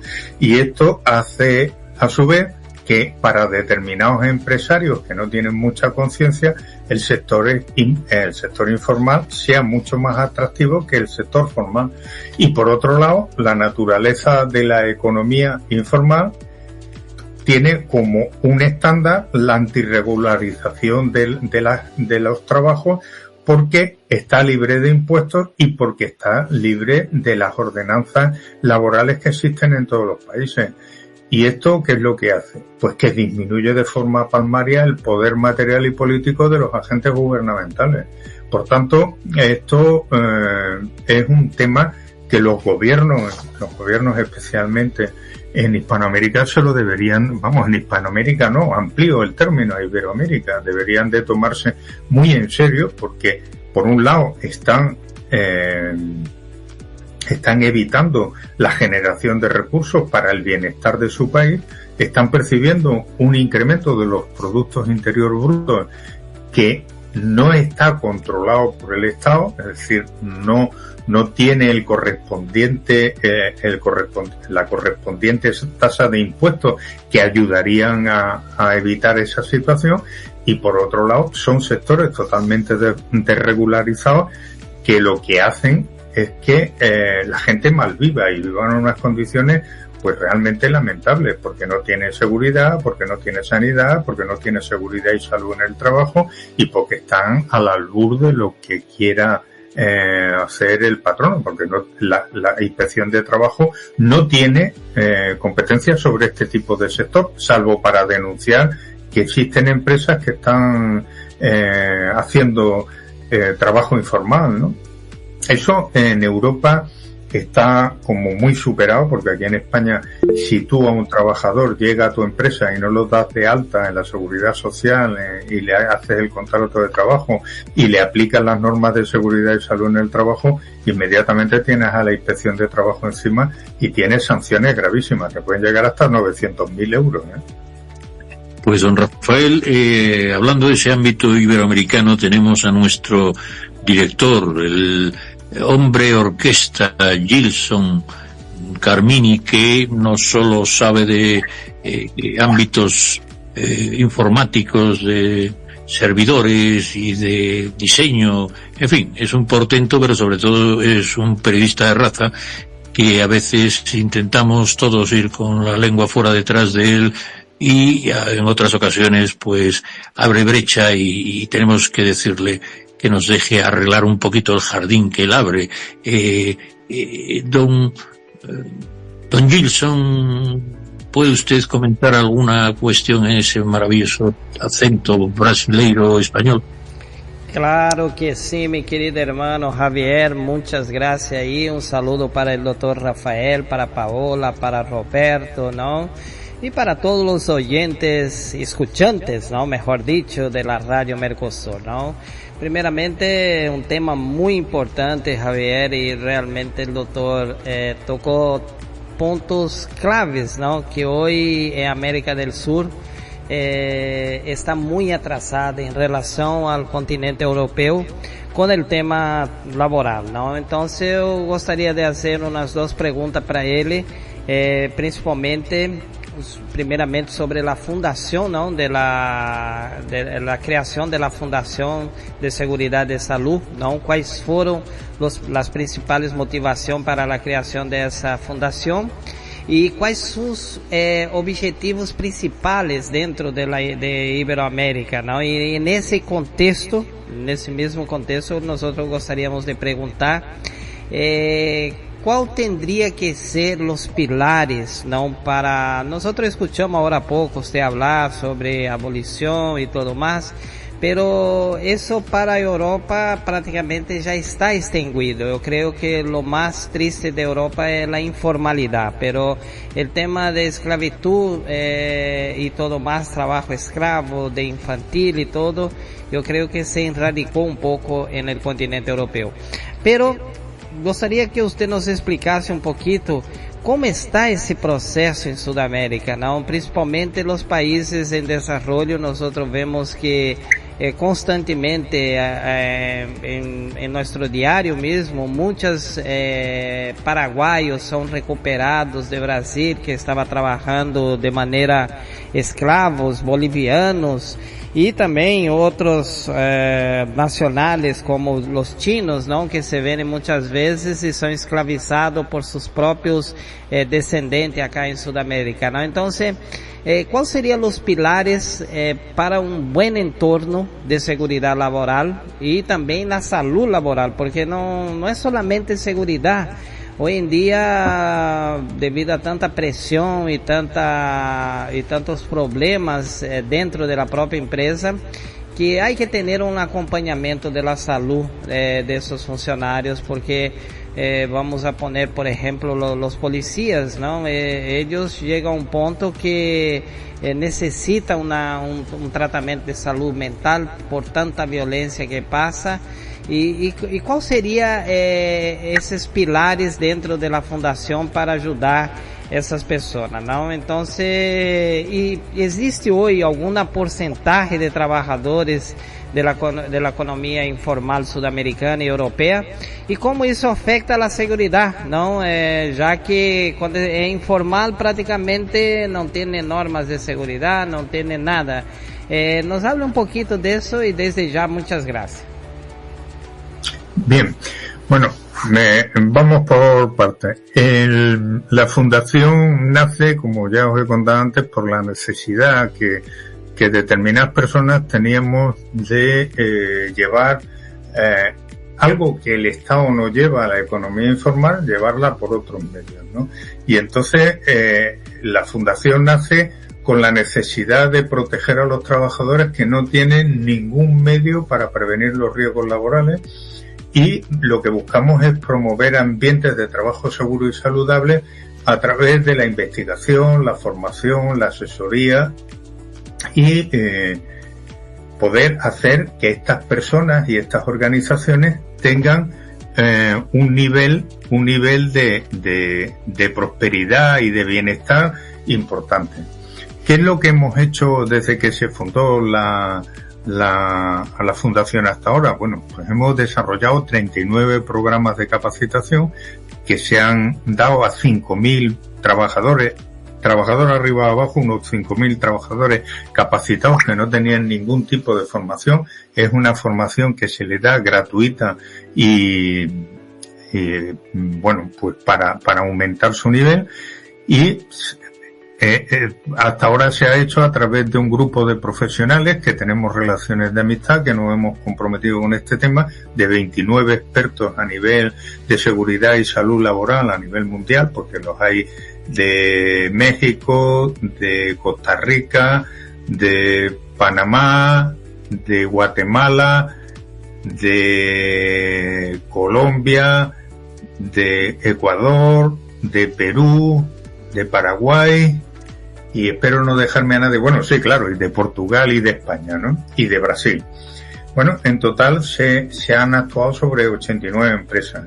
Bien, ¿cómo hemos hecho esto? Pues lo hemos hecho poniendo el esfuerzo personal, creando los cursos estos, impartiéndolos unos online, otros presenciales, y luego, pues, haciendo cosas. Por ejemplo, en Colombia, en su momento, ayudamos a desarrollar una estrategia que se aplica en la Policía Nacional, que es la estrategia 4D, que son 4 pilares sobre los que se debe asentar una vida saludable en la policía, que cogen el pilar físico, el pilar mental, el pilar afectivo y el pilar espiritual. Esto se lleva ya desarrollando en la policía colombiana, pues si no me falla la memoria, 5 o 6 años, y le ha dado unos resultados en cuanto a la población afectada, es decir, en cuanto a los policías, que se han remitido han remitido las bajas por depresión, han remitido pues determinados aspectos que había de divorcios y de familias fracasadas. Ha habido un decremento importante de los suicidios entre el ámbito de la policía. Y bueno, pues esto es lo que puedo decir, pero claro, un país que tiene, como puedan ser algunos de ellos, un 50% de media de población en el trabajo informal, es un país que tiene un problema muy potente. Y por más que nuestra fundación tenga como prioridad el principio de la prevención, el compromiso para luchar por la vida y el bienestar de los trabajadores, la formación y la capacitación continua, la responsabilidad, la ética, la innovación y la mejora. Y aquí sí que tenemos que hablar del gran efecto que está teniendo en nuestros medios todas las nuevas tecnologías, la utilización de inteligencia artificial, que la estamos utilizando, que hay empresas como el Colegio de Prevencionistas de Perú que nos están ayudando desinteresadamente aplicando su know-how en este tema, ¿no? Aquí en España tenemos otra empresa que es Innova, que nos ayuda desinteresadamente. En Chile y Colombia tenemos otra que es Presi, que es de otro buen amigo, que desinteresadamente nos están ayudando en estos temas. Y yo a esta gente la quiero poner en valor, porque el altruismo es una cosa que este tipo de economía informal necesita como el agua de mayo en las flores. Es decir, si no llevamos los que tenemos posibilidades por conocimiento, por tiempo y por conciencia ética personal, no nos involucramos en estos proyectos, pues no vamos a hacer sociedades equitativas y sociedades en el que se practique la inclusión.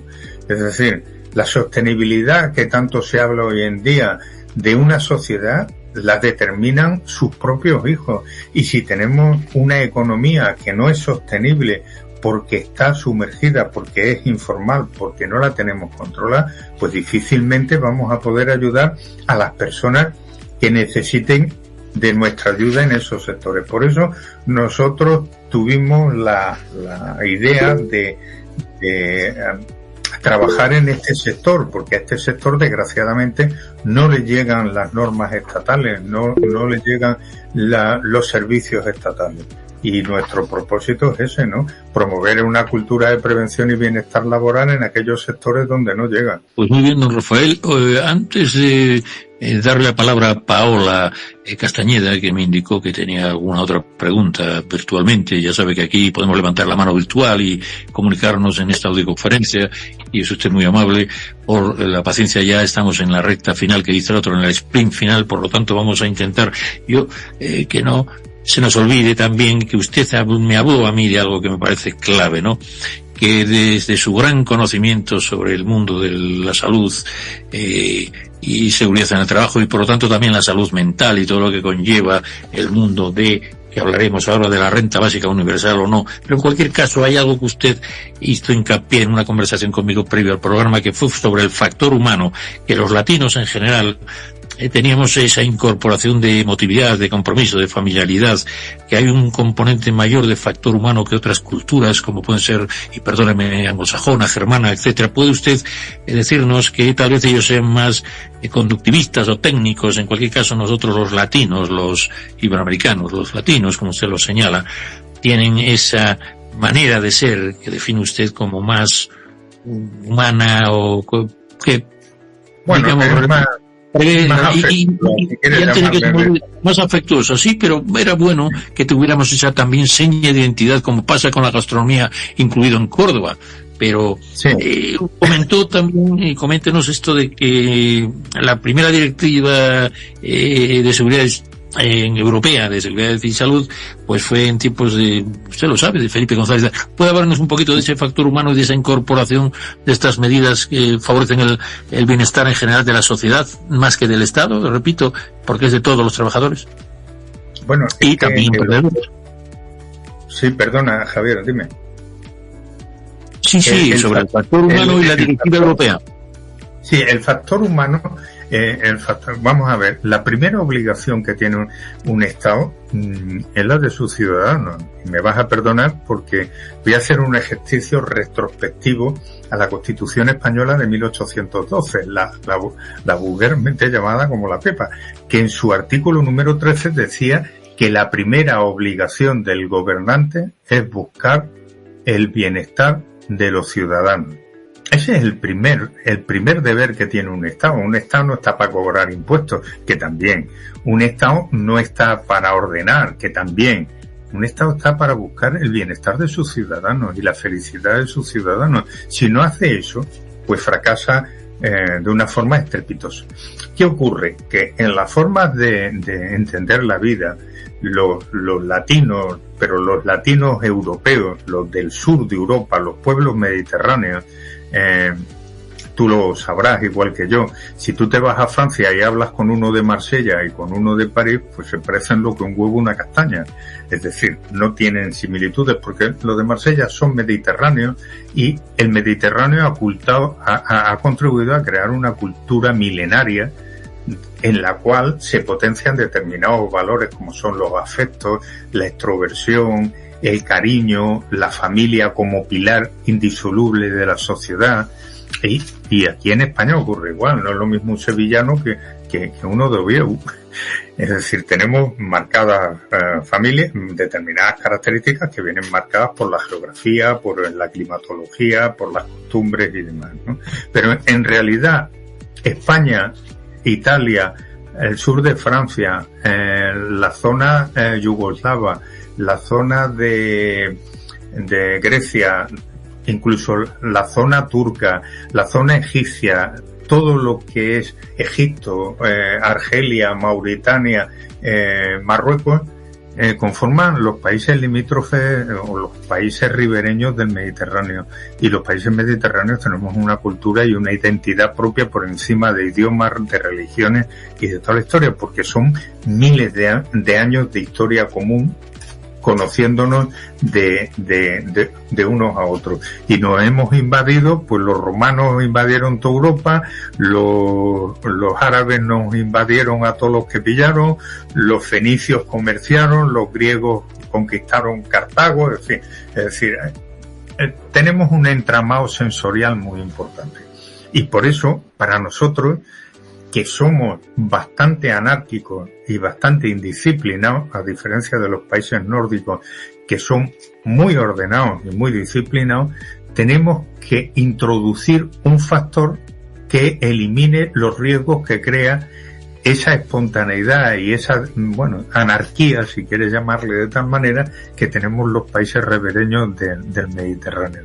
Y eso solamente se puede conseguir de una manera, que es mediante la formación. Tú a un alemán le dices no pases por ahí y no pasa en su vida. A un español le dices que no pase por ahí y basta que se lo digas para que pase.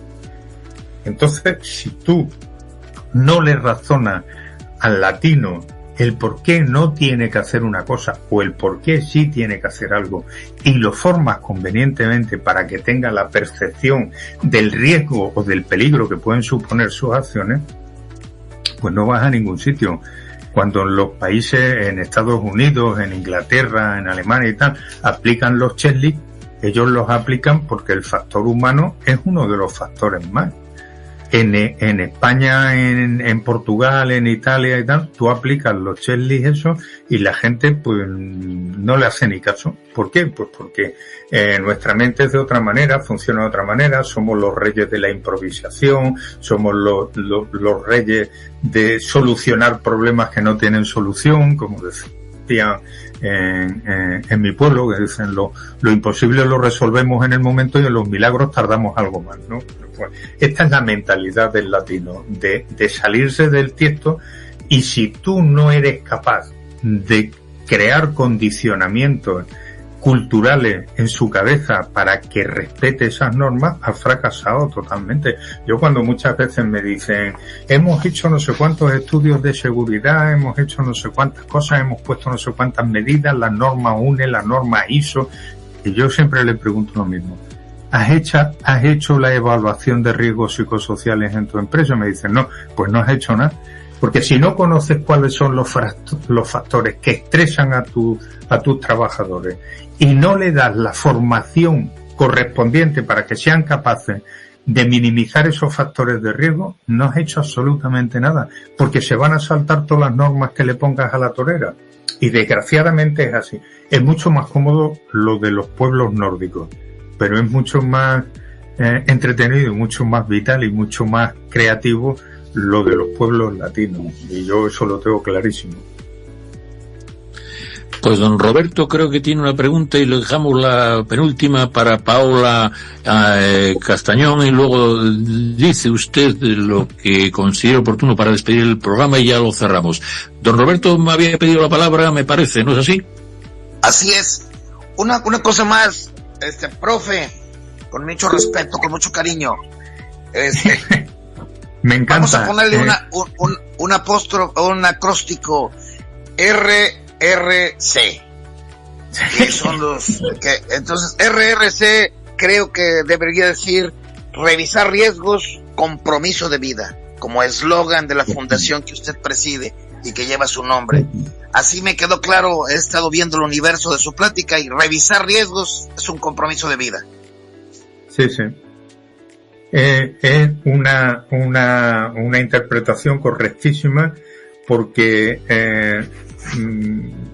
desde chico y por mi cultura familiar y personal siempre me enseñaron que la vida era sagrada, que era lo único que tenemos, y por tanto tenemos que ir a proteger la vida, y para eso tenemos que intervenir en el único, yo creo que en lo más efectivo que se puede hacer, que es formar e informar a la gente en todas las actividades de la vida, no solamente en materia de seguridad y salud, ¿no?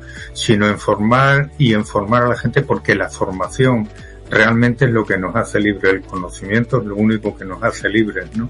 Y yo, esos dos principios de respeto a la vida y de conocimiento son dos cuestiones que tengo metidas en el ADN, primero por mis padres, ¿no? Y sobre todo por una persona que para mí para dos personas que para mí fueron personas que influyeron muchísimo en mi vida. Mi abuelo Rafael, que para mí era Superman, y me enseñó a leer el amor por la cultura, el amor por el conocimiento, el amor por el campo, el amor por montar a caballo. Me enseñó a montar a caballo desde muy niño, me enseñó a cazar, me enseñó a pescar, me enseñó a amar la naturaleza, me enseñó a leer, cosas que yo siempre le agradeceré. Y a mi tío D'Alessio, que era un abogado magnífico, que me imprimió desde chico, que la ley y el ordenamiento jurídico tenían que tener siempre un aspecto reparador y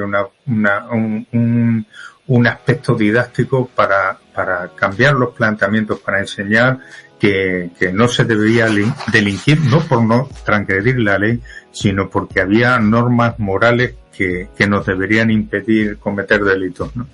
Yo creo que con mis padres y con estas personas que tuvieron una trascendencia en mi vida, luego me he encontrado, y me vaya a permitir que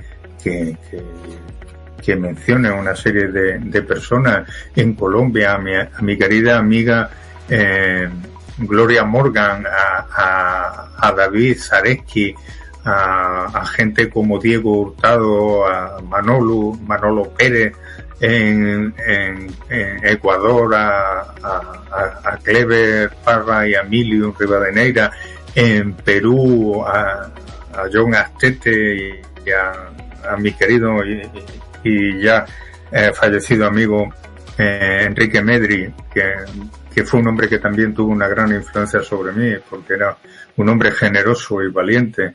Pues yo que sé, en Brasil, a todos los amigos que tengo allí en la Asociación de Ingenieros de Seguridad y Salud en el Trabajo, empezando por Benvenuto y terminando por el último de ellos, pues no sé. Es que me falta tiempo para decir a toda la gente que le tendría que agradecer en Hispanoamérica, en Panamá, a Marlin Cedeño, a Wei, que es china, que es una gran amiga, o al doctor Roberto en Guatemala, en fin, que en México a mi querido amigo Andrés Aznar, que me enseñó México con vistas de mexicano, no de turista, y tuve la oportunidad de estar con él en sitios que difícilmente podría haber estado de otra manera, ¿no? Y yo qué sé, pues la oportunidad de haber tenido a mi amigo Carlos Ayala, que me llevó a la costa de Colombia y me permitió estar una semana con los indios guayú, y para mí ha sido una de las experiencias de derecho más importantes que he tenido en mi vida, ver un juicio guayú con el palabrero, que muy pocos blancos han tenido la oportunidad de ver. A mí me permitieron estar con ellos y que saqué unas lecciones importantísimas de vida. Yo creo que los seres humanos tenemos que hacer dos cosas, que es el efecto esponja que decía mi abuelo. Por un lado, absorber el agua, y por otro lado, repartirla por el cuerpo. Y bueno, pues es mi idea de vida, ¿no? El aprender para luego transmitir. Porque sí es cierto una cosa, y se lo digo a Javier, los andaluces tenemos una rancia tradición del relato árabe. Y por eso nos gusta tanto hablar y disfrutamos tanto hablando.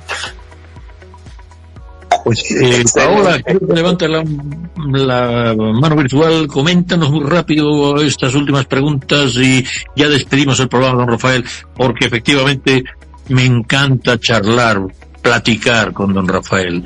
Estaríamos aquí mucho más tiempo, y los grandes podcasts de verdad son de fondo, duran más de 1 hora y media. Vamos a tener que alargar un poquito este. Dígame, doñita Paola, dígame. Profe Rafael, de verdad que el escucharlo me da satisfacción con ese conocimiento tan grande, y tengo una pregunta para usted. Es la siguiente. El micrófono te está fallando, Paola, me parece, pero en cualquier caso, doctor Rafael, estas son las cosas del directo y de las relaciones internacionales. Yo quisiera casi... La pregunta es la siguiente. Sí, dime, Paola, dime. Profe, que ha estado tan cercano pues a nivel internacional con el tema de riesgos laborales, ¿cuáles serían los principales desafíos que enfrenta la región iberoamericana en esta materia? Pues creo que utilizaríamos eso para despedir el programa también, don Rafael. Diga usted esos desafíos, que me parece una pregunta de fondo muy interesante y muy amplia, y ya cierra, despida a la gente y yo cierro el programa con el permiso de Gilson. Bueno, yo creo que en estos momentos el gran desafío que tiene el continente americano desde el Río Rojo hacia abajo es eliminar las bolsas de pobreza que tienen los países, pero de forma de pobreza continua, de personas que no pueden salir de esa pobreza, sobre todo y muy especialmente las mujeres. Yo creo que tenemos que hacer un esfuerzo desde todos lados para que esos hogares que rigen estas mujeres sabias, que saben hacer milagros con los pocos recursos que tienen, empiecen a tener los medios suficientes para integrarse en un sector que esté reglado. Segundo, es que los gobiernos se tienen que tomar en serio la eliminación de estas bolsas de trabajo informal, porque mientras que no logren hacer eso que los gobiernos europeos han logrado, y lo han logrado mediante la facilitación de la afloración del trabajo informal y el reconocimiento como formal, y también con las sanciones duras que se han impuesto a los que no han querido entrar dentro del sistema. Yo creo que con estos temas hay otro tema que para mí como europeo es fundamental, que es la seguridad social universal y gratuita. Es decir, todos pagamos impuestos para que el que tenga una necesidad médica se pueda curar en un hospital donde no le cobren. O la enseñanza pública gratuita y universal para todos los niños, para los mayores y demás. Estos son los grandes desafíos que tenemos que solventar en los países de la América Latina y en los países de esta Hispanoamérica, que a mí me gusta decir, que tienen una cantidad de recursos ingentes y que esos recursos ingentes tienen que proyectarlos para la mejora de su sociedad, para hacer a sus ciudadanos, llevarlos al bienestar y a la felicidad. Sé que esto que digo es muy difícil y que es una utopía, pero yo, como Tomás Moro, creo en la utopía.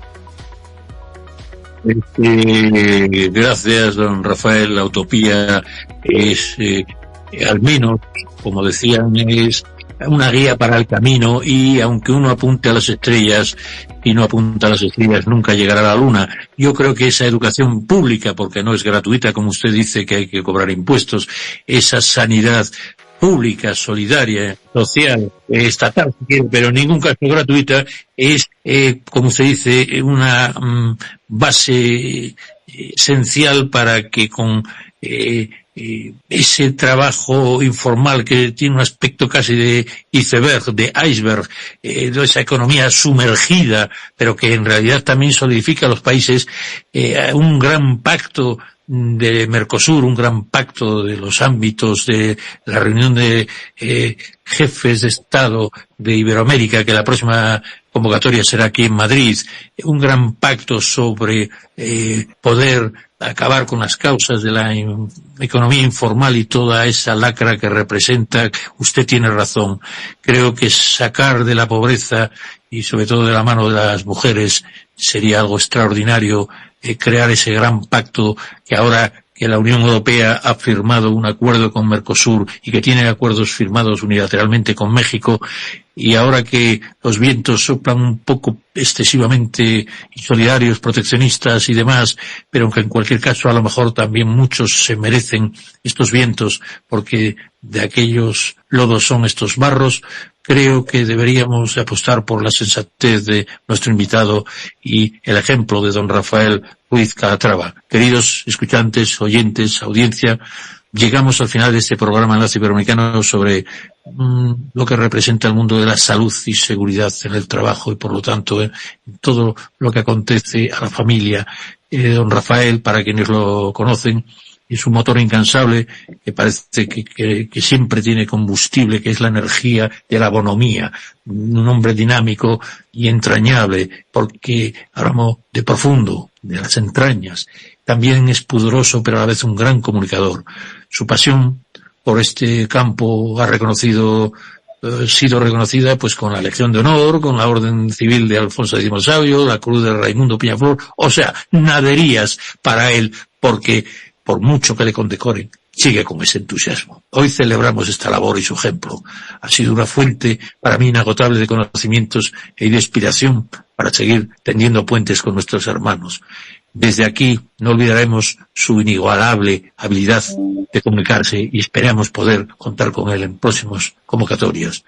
Él que él brilla y brilló junto a otro grande de la comunicación y de la salud, que fue el doctor Bartolomé Beltrán, porque si no hay salud, ¿qué tenemos, señores? Dicen que hay 3 grandes ejes, ¿no? Salud, el amor, el dinero, y en fin. Pero sin salud, hasta mi padre me lo recordaba, y él que habló de su abuelo que le enseñó a leer, sin salud poco hay más. Y encima somos una carga para los demás. Creo que eso cuando no nos vamos al otro barrio, ¿no? Por eso digo, en cualquier caso, querido Rafael, gracias por acompañarnos en este programa, en esta jornada. Hasta la próxima.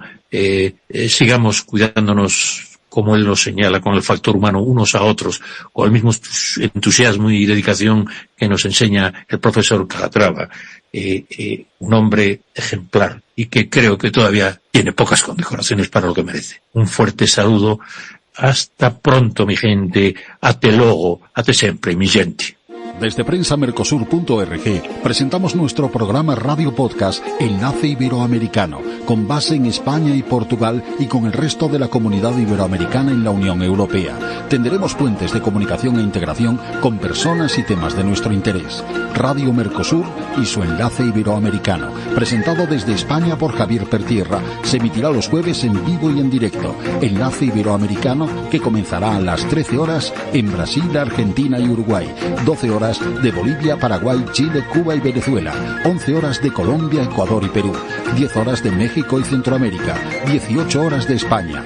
Escucha Enlace Iberoamericano en la radio y podcast Mercosur de www.prensamercosur.org.